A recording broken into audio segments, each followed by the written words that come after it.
नमस्कार शेतकरी मित्रांनो, आतापर्यंत तुम्ही सर्व शेतकरी बांधवांनी किंवा आपण सर्व शेतकरी बांधवांनी पीएम किसान महासन्मान निधी योजनेच्या 20 हप्त्यांचा लाभ घेतलेला आहे आणि आता आपल्या सर्वांना आतुरता लागलेली आहे ती म्हणजे पीएम किसानच्या 21व्या हप्त्याची। मग आता पीएम किसानचा 21वा हप्ता वितरण केव्हा होणार किंवा पीएम किसानचा तुम्ही टायटल पाहिलंच असेल की पीएम किसानचा 21वा हप्ता वितरण सुरू, वितरण मंजूर। मग काय आहे याबद्दलची सविस्तर अपडेट आपण आजच्या व्हिडिओमध्ये सविस्तर जाणून घेणार आहोत। तर शेतकरी मित्रांनो, चॅनलवरती नवीनच असाल, पहिल्यांदाच आले असाल, नक्की सबस्क्राइब करा जेणेकरून शेती संबंधित अशाच नवनवीन अपडेट्स आम्ही तुम्हा सर्वांकरिता घेऊन येत असतो। तर शेतकरी मित्रांनो, सर्वात अगोदर शेतकरी बांधवांमध्ये नाराजी व्यक्त होत आहे ती म्हणजे पीएम किसान महासन्मान निधी योजनेबद्दल। कारण आपण जर पाहिलं आतापर्यंत 20 हप्त्यांचा लाभ भेटलेला आहे, त्याही मध्ये अनेक शेतकरी बांधव वगळण्यात आलेले आहे। कुणाची ई-केवायसी कंप्लीट नाही, कुणाचं लँड शेडिंगचा प्रॉब्लेम आहे, कुणाचा आधार शेडिंगचा प्रॉब्लेम आहे, असे अनेक कारणे दाखवून अनेक शेतकरी बांधव यातून वगळण्यात आलेले आहे।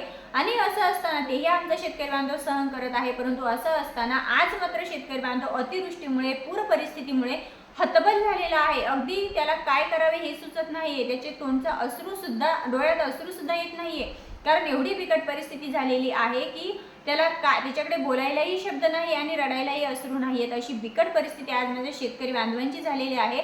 आणि असं असताना आज त्याला गरज आहे सरकारी योजनेची, पीक विमा असेल, नुकसान भरपाई असेल, पीएम किसान योजना असेल, नमो शेतकरी योजना असेल, या सर्व योजनेच्या पैशाची त्याला आज गरज आहे। आणि असं असताना सरकार मात्र या पीएम किसान योजनेमध्ये दुजाभाव करताना आपल्याला पाहायला भेटते। कारण आपण जर पाहिलं तर 26 सप्टेंबर 2025 रोजी एक जी-आर निर्गमित करण्यात आला आणि या जी-आर नुसार पीएम किसानच्या 21व्या हप्त्याबद्दलची अपडेट त्यामध्ये घेण्यात आलेली आहे आणि ती म्हणजे फक्त आणि फक्त 3 राज्यांसाठी पीएम किसानचा 21वा हप्ता वितरित करण्यात आला। त्यामध्ये पंजाब, हरियाणा, उत्तराखंड, म्हणजे ज्या भागांमध्ये अतिवृष्टी झाली, नुकसान मोठ्या प्रमाणावरती शेती पिकांचं नुकसान झालं, त्यांना त्यातून सावरण्यासाठी हा पीएम किसानचा 21वा हप्ता वितरित करण्यात आलं, असं आपले केंद्र मंत्री किंवा केंद्र मंत्रिमंडळातून सांगण्यात येते किंवा हा जी-आर नुसार असं माहीत होतंय की शेतकऱ्यांना सावरण्यासाठी हा पीएम किसानचा 21वा हप्ता वितरण करण्यात आला किंवा मंजुरी देण्यात आली। मग माझ्या शेतकरी राजाचं, महाराष्ट्रातील शेतकरी राजाचं नुकसान झालं नाही का, असा प्रश्न या ठिकाणी उपस्थित होतोय। महाराष्ट्रातील शेतकरी बांधवांकडे अतिवृष्टी झाली नाही का, पूर परिस्थिती आली नाही का, अगदी ढगफुटी झालेली आहे महाराष्ट्रामध्ये, शेतकरी बांधव हतबल झालेला आहे, शेतकरी बांधवाला काय करावं सुचत नाही, अगदी लेकरा बाळांच्या शाळेचे दप्तर सुद्धा वाहून गेलेले आहेत। त्या शेतकरी बांधवांकडे आज मुलांची शाळेची फी भरण्यासाठी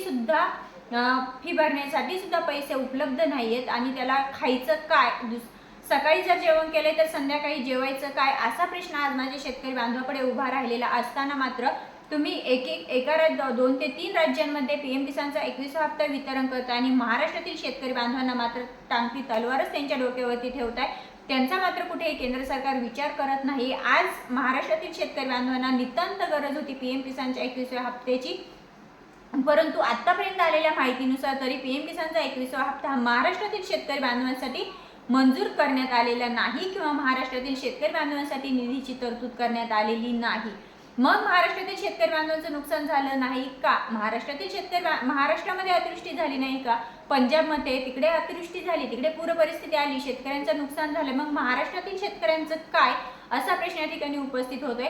आपण जर पाहिलं तर संपूर्ण देशामध्ये सर्वात जास्त जर शेती पिकांमधून किंवा उत्पादन जे आहे तर अर्थव्यवस्था जी चाललेली आहे तर ती महाराष्ट्र राज्यात 1 नंबर आहे महाराष्ट्र राज्य।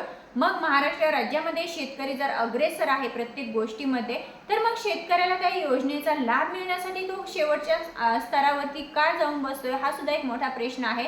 ज्यावेळेस सरकारला शेतकऱ्यांची गरज असते, शेतकरी बांधव सरकारला असेल किंवा संपूर्ण भारत देशाला भरभरून देते, त्याच्याकडे जे काही पिके होत आहे स्वतःला न ठेवता तो इतरांचा विचार करतोय शेतकरी बांधव।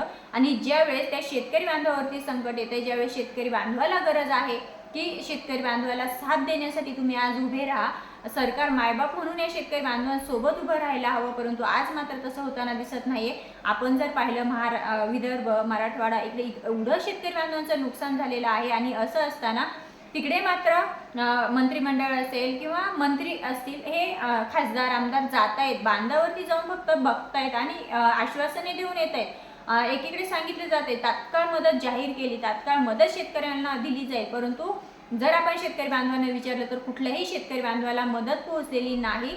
आणि फक्त शेतकऱ्यांच्या तोंडाला पाणी पुसण्याचं काम हे मंत्रिमंडळ किंवा हे सरकार करत असल्याचंच निदर्शनात येत आहे। आणि एकीकडे आपण जर पाहिलं तर पंजाब हरियाणा तिकडे पीएम किसानचा 21वा हप्ता वितरित केला, परंतु महाराष्ट्राकडे अद्यापही तो वितरित केला नाही। म्हणजे केंद्र सरकारच्या माध्यमातून शेतकरी बांधवांमध्येच नव्हे तर राज्यांमध्ये सुद्धा दुजाभाव निर्माण केला जातोय का, अशी परिस्थिती आज निर्माण होते असा प्रश्न सर्वांना उपस्थित होते। मित्रांनो, तुम्हाला काय वाटते, तुमचं मत काय, कमेंट्समध्ये लिहायला विसरू नका। पुन्हा भेटूया अशाच माहितीसोबत, तोपर्यंत जय हिंद जय महाराष्ट्र। चॅनलवर नवीन असाल पुन्हा भेटूया, चॅनलला सबस्क्राईब करून नक्कीच ठेवायचं आहे। पुन्हा अशाच व्हिडिओसोबत भेटणार आहोत, तोपर्यंत जय हिंद।